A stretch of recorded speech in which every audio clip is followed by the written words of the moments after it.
Security సొంతగా పెట్టుకోవాల్సిందే. ఎందుకంటే ప్రభుత్వం అవును. అవును. ఉద్దేశపూర్వకంగా దెబ్బతీస్తుంది.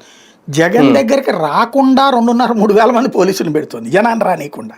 అసలు అంతేగాని ఎక్కడో జగన్ వెనకాల 1000 మంది పోలీసులు పెట్టలేకపోతుంది. అదే కదా. అది వాళ్ళు ఉద్దేశపూర్వకంగా చేస్తుంది. జగన్కి అంటే జగన్ లాంటి వాడి దగ్గర ఒక టెంపర్ ఉంటుంది అనే, అంటే ఆ టెంపర్ని, జగన్ టెంపర్ని రెచ్చగొట్టాలని చూస్తున్నారు. ఇప్పుడు పవన్ కళ్యాణ్ అభిమానుల మీద పడుతున్నప్పుడు ఎదిరిచ్చిన సందర్భాలు ఉన్నాయి. దాన్ని అప్పుడు తెలుగుదేశం నెగిటివ్గా చూపెట్టేది, తర్వాత తెలుగుదేశంతో కలిసాక వైసీపీ నెగిటివ్గా చూపెట్టేది. ఆ వీడియో వేసి కార్యకర్తలు అంటే చూడు, అలాగే బాలయ్య చెంపసాచి కొట్టినటువంటి ఇట్లాంటివి ఉంటాయి. అట్లాగా జగన్ దగ్గర నుంచి జరగాలని కోరుకుంటున్నారు వీళ్ళు. ఫ్రస్ట్రేషన్ రావాలి జగన్, ఎందుకంటే కార్యకర్త, దూరమైన కార్యకర్త మళ్ళీ దగ్గర అవుతున్నాడు.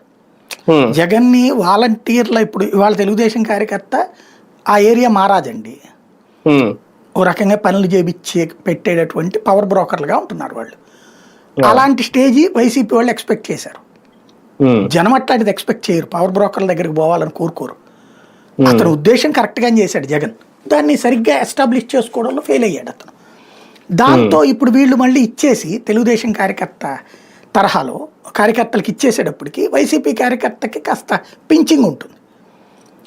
జగన్ ఎప్పుడైతే నేను ఈసారి మీకు స్వేచ్ఛ ఇచ్చేస్తాను నాయన, మీ చేతికే పవర్స్ ఇస్తానన్నాడో అప్పటి